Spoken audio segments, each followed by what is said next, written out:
আসসালামু আলাইকুম। যে যেখান থেকে দেখছেন আশা করছি সবাই ভালো আছেন, সুস্থ আছেন।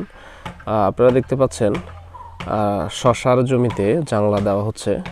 তো জাংলার কাজ এখনও বিদ্যমান, মোটামুটি আরও একদিন লাগবে। আপনারা এতদিন আমার জমিনের অনেকেই ফুলকপি খেয়েছেন। ইনশাল্লাহ আপনাদেরকে রমজান মাসে শশা খাওয়ানোর চেষ্টা চলছে। জানি না কতটুকু খাওয়াতে পারবো। যে গাছগুলো দেখতে পাচ্ছেন এগুলো রমজান ইনশাল্লাহ শশা বাজারে দিতে পারবো। আর বাকি যে জায়গাগুলোতে আমার ফুলকপি ছিল সেখানে ফুলকপি বিক্রি করার পর একই জমিতে আগের একই খরচে আমরা এখন শশার বীজ লাগাবো। বীজ বলতে কি, এটা আমার গ্রিন হাউসের মধ্যে চারা তৈরি হচ্ছে। চারাটা জাস্ট ওইখান থেকে 15 দিন পর তুলে এই জমিগুলোতে লাগাবো। তো অনেকেই অনেক ধরনের প্রশ্ন করছেন। যখন প্রজেক্টটি চলতেছিল তখন অনেকে অনেক কস্টিং নিয়ে অনেক প্রশ্ন করছেন আর কি, যে এত টাকা খরচ করতেছি আসলে এটা তুলতে পারবো কি না। তো শুরু থেকেই আমি আসলে বলে আসছি এটি হচ্ছে একটি ইন্ডাস্ট্রিয়াল কৃষি। সেটি প্রফিট হবে কি লোকসান হবে সেটি ভেবেই কিন্তু এখানে ইনভেস্ট করা হয়েছে। আসার কথা হচ্ছে এখন পর্যন্ত আমি যেভাবে প্ল্যানিং করেছিলাম আর রিটার্ন যেভাবে আসার কথা ছিল ঠিক একইভাবে ইনশাল্লাহ আসতেছে। তো আসলে প্রফিটের বিষয়টা আমি একেবারেই ক্লিয়ারলি বলতে পারবো কখন, যখন আমার প্রজেক্টটি একেবারেই কমপ্লিট হবে। কারণ আমি যেটা হিসেব করব টোটাল 1 বছরের জন্য, মানে 1 বছরে একবার হিসেব করব।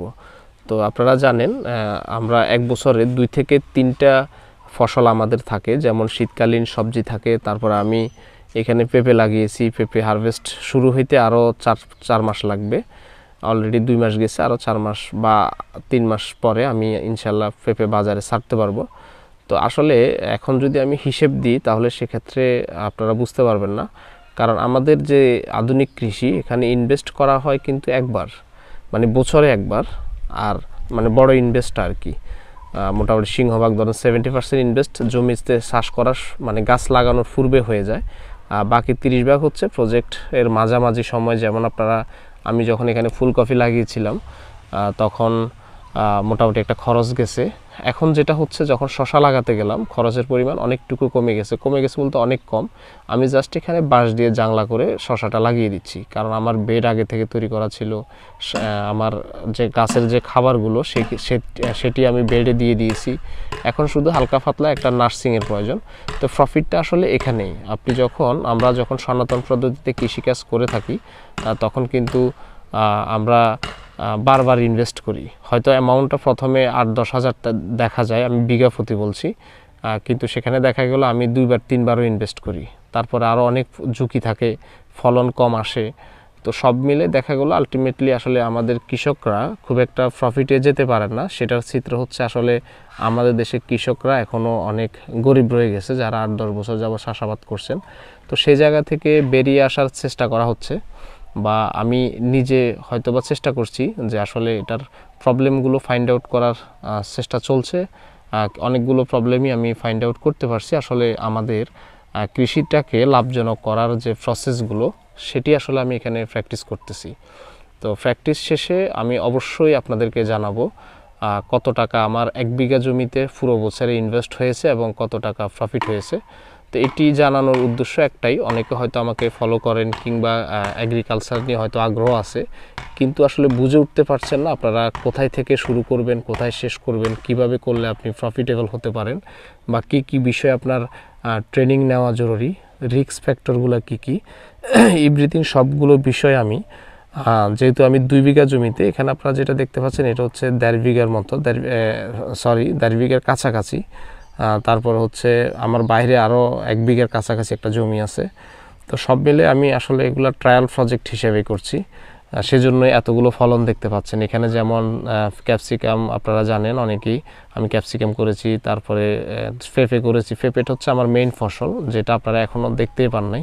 সেটার সাথে কিন্তু সাথী ফসল হিসেবে আপনারা জানেন পেঁপে একটু লং টাইম ইনভেস্ট, যেমন লং টাইম বলতে এখানে ধরেন 4 মাস 4.5 মাস থেকে পেঁপে বিক্রি শুরু হয়। তো আমি 4 থেকে 4.5 মাসে পেঁপে আসতে আসতে আমি চাইতেছি সাথী ফসল হিসেবে আমার যে খরচটা সেটি উঠিয়ে নেওয়া। তো পেঁপে যখন শেষ হবে এখানে আগাম টমেটো চাষ করা হবে, তারপরে টমেটো ওঠার পরে টোটাল আমি ট্রাই করব বছরে অ্যাটলিস্ট 2টা ফসল এখানে চাষাবাদ করার জন্য, যদি সম্ভব হয় 3টেও করব। তো এখন যে কথাটি আমি বলতে চাইতেছি সেটা হচ্ছে আমি এভরিথিং আয় এবং ব্যয়ের হিসাব আপনাদেরকে দিব, যাতে করে আপনাদের বুঝতে সুবিধা হয় বা আপনারা ডিসিশন নিতে হয়তো সহজ হবে আপনাদের, যে আপনারা যারা আগ্রহী এগ্রিকালচারে আসবেন কিনা। কারণ এগ্রিকালচারে আসলে আমি মনে করি আসা উচিত। আমাদের যে খাদ্য সংকট সারা পৃথিবীব্যাপী, আমাদের দেশে তো আছেই। আমাদের দেশে এখন আপনারা দেখতে পাচ্ছেন সবজির দাম কোনোভাবেই কমছে না। তা আমাদের না কমার পিছনে একটাই কারণ, আমাদের কৃষকদের উৎপাদন খরচ অনেক বেড়ে গেছে, পাশাপাশি কৃষকরা ক্ষতিগ্রস্ত হচ্ছেন। তো দুদিক থেকেই লোকসান। তো সেক্ষেত্রে ফসল উৎপাদন অনেক কমে যাওয়ার কারণেই কিন্তু এত দাম।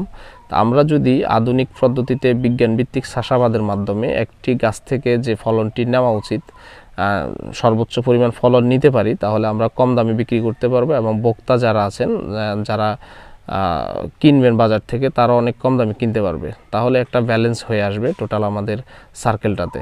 তো কৃষিতে আসলে অনেক রিস্ক আছে, আমি আমার 3 মাসের অভিজ্ঞতা থেকে বলছি, অনেক রিস্ক আছে। তো সেগুলো রিস্কগুলো কমিয়ে আনা যায় আপনার পড়াশোনার মাধ্যমে, ইন্টারনেট থেকে প্রশিক্ষণের মাধ্যমে, বিভিন্ন প্রজেক্ট ভিজিটের মাধ্যমে। সর্বোপরি আপনার প্র্যাকটিক্যাল নলেজটা দরকার হচ্ছে, আপনি প্র্যাকটিস করতে হবে। এখন একেবারেই মানে অনলাইনে দেখে, ফেসবুক ইউটিউবে দেখে লক্ষ লক্ষ টাকা ইনভেস্ট করে ফেলবেন, তাহলে আপনি নিশ্চিত লোকসানের মুখ দেখবেন।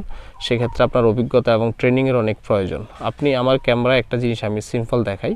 আমি শীতকালে প্রচণ্ড শীতের মধ্যে আমি কিন্তু শশা লাগিয়েছিলাম, যেখানে মাঝে মাঝে 10-15 ডিগ্রি সেলসিয়াস তাপমাত্রা ছিল এবং 7 থেকে 10 দিন সূর্য উঠে নাই, এমন সময় আমি শশা লাগিয়েছিলাম। তো আমার শশা দেখেন, অনেকগুলো শশা কিন্তু উঠে নাই। তো এটাও কিন্তু আমার একটা প্র্যাকটিক্যাল নলেজ। তো অন্য ফসল আলহামদুলিল্লাহ অনেক ভালো আছে, কিন্তু আমি যখন শশা করতে গেলাম, শশা কিন্তু সারা ঠিকভাবে উঠে নাই। গ্রোথ অনেক ভালো যেগুলো উঠছে, কিন্তু অনেকগুলো উঠে নাই। না উঠার পিছনে যে কারণটি ছিল সেটা হচ্ছে খারাপ ওয়েদার, অনেক কুয়াশা ছিল, ঠান্ডা ছিল। আপনারা জানেন ঠান্ডার মধ্যে শশা চাষ করা অনেক কঠিন। তো ঠান্ডার মধ্যে শীতকালে যখন সূর্য উঠবে না, তখন কিভাবে শশা চাষ করতে হবে সে পদ্ধতিটা অলরেডি আমি ইনশাল্লাহ রপ্ত করতে পেরেছি। আসলে প্রক্রিয়াটি কি, প্রথমবার যখন করতে গেলাম তখন অনেক ভুল হয়েছে। সেজন্যই আসলে বললাম আপনাদেরকে, প্র্যাকটিক্যাল নলেজটা আসলে আপনাদের নিতে হবে কাজের মাধ্যমে। আপনি যদি এগ্রিকালচারে আসেন, আমার পক্ষ থেকে আপনার জন্য উপদেশ বলেন, অনুরোধ বলেন, যেটাই থাকবে সেটি হচ্ছে আপনার বাড়ির আঙিনায় ছোট পরিসরে একটা জমি, সেটা 10% হইতে পারে, 15% হইতে পারে, সেখানে আপনি 3 থেকে 4 ধরনের সবজি চাষ করেন। এক ধরনের করা লাগবে না, কারণ এক ধরনের সবজির আচার আচরণ এক রকম। আপনি 3 থেকে 4 ধরনের সবজি উৎপাদন করেন, সেখান থেকে আপনি নলেজ গেদার করেন, কি কি শিখা লাগবে ইন্টারনেট ঘাটাঘাটি করেন। খুব বেশি সবজির উপর আপনাকে মাস্টার হইতে হবে না, আপনি জাস্ট 3 থেকে 4টা সবজি নিয়ে একটু স্টাডি করেন, কি কি রোগবালাই হয়, কিভাবে সেফ রাখা যায়, এই বিষয়গুলো যখন স্টাডি করে যখন আপনি শুরু করবেন, তাহলে আপনার রিস্ক অনেক কমে যাবে এবং আপনি ওই নলেজটাকে কাজে লাগিয়ে বাণিজ্যিকভাবে আপনি চাষাবাদে যেতে পারবেন। তবে হুট করে কোনো কিছু বড় আকারে করা যাবে না, একটু ছোট পরিসরে প্র্যাকটিস করে একটু সময় নিয়ে করলে আশা করি কৃষিতে অনেক কিছু করার সুযোগ আছে, ক্যারিয়ার ডেভেলপ করার সুযোগ আছে। এখানে প্রচুর সম্ভাবনা আমি দেখতে পাচ্ছি। বিশেষ করে যারা শিক্ষিত তরুণ, আপনারা দেখা গেল 10-15 লাখ টাকা খরচ করে ইউরোপ আমেরিকা যাওয়ার জন্য মানে পাগল হয়ে আছেন। তো আমি একটু অনুরোধ করব, আপনারা একটু এগ্রিকালচার নিয়ে একটু ঘাটাঘাটি করেন, পড়াশোনা করেন, ইন্টারনেট থেকে জানেন, যারা ভালো করছে তাদের প্রজেক্টগুলো ভিজিট করেন, তাদের সাথে কথা বলার চেষ্টা করেন। তো আজকে এই পর্যন্ত অনেক বকবকানি করলাম। কারো যদি এগ্রিকালচার নিয়ে আগ্রহ থাকে, কোনো প্রশ্ন থাকে, আমার প্রজেক্ট ভিজিট করার ইচ্ছা থাকে, তাহলে আমাকে ইনবক্সে মেসেজ করতে পারেন। আমি যদি গ্রামে থাকি অবশ্যই আপনার সাথে কথা বলবো, বা আমার প্রজেক্টে যদি আসতে চান ওয়েলকাম, আমি আপনাদেরকে সরজমিনে দেখাবো। আমার উদ্দেশ্য হচ্ছে আসলে উদ্যোক্তা তৈরি করা, এগ্রিকালচারে আরও বেশি মানুষকে আগ্রহী করে তোলা। কারণ এই সেক্টরে আমাদের অনেক সম্ভাবনা আছে, সেটাকে আমাদের কাজে লাগাতে হবে। তো আসসালামু আলাইকুম, আজকে এ পর্যন্ত। সবাই ভালো থাকবেন, সুস্থ থাকবেন, আল্লাহ হাফেজ।